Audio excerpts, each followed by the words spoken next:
एक गांव में रामू काका नाम का एक ईमानदार और मेहनती बूढ़ा किसान रहता था। वहीं दूसरी तरफ शहर के अंदर मिस्टर खन्ना नाम का एक घमंडी और अमीर बिजनेसमैन रहता था। एक दिन खेत की तपती दोपहर में रामू काका पसीने में तरबतर होकर अपने खेत में हल चला रहे थे। तभी एक चमकदार बड़ी कार खेत के पास आकर रुकती है।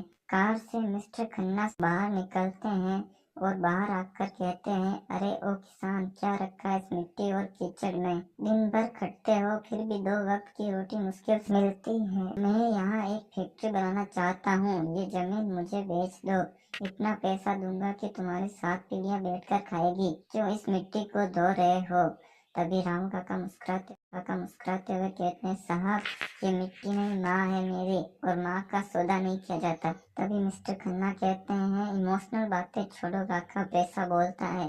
तुम्हारी इस फसल की कीमत मेरे एक दिन के पेट्रोल के खर्चे से भी कम है। तभी रामू काका कहता है, साहब, आप पैसे खाता हो या अनाज? अगर हम इंसान मिट्टी से लड़ना छोड़ दें तो आपके नोटों की गड्डियां आपके पेट नहीं भर पाएगी। इतना सब सुनने के बाद मिस्टर खन्ना हताश होते हुए वहां से चला जाता है। फिर 1 साल बाद शहर में भारी मंदी और खाने की कमी दिखाई देती है। मिस्टर खन्ना फिर से उसी खेत पर आता है, लेकिन इस बार उनके चेहरे पर घमंड नहीं, थकावट है। खन्ना राम काका से कहते हैं, काका, शहर में पैसा बहुत है पर सुकून और शुद्ध अनाज नहीं है। क्या मुझे थोड़ा अनाज मिल सकता है? मैं कीमत देने को तैयार हूँ। तभी राम काका उन्हें एक थैली अनाज देता है और पैसे लेने से मना कर देता है।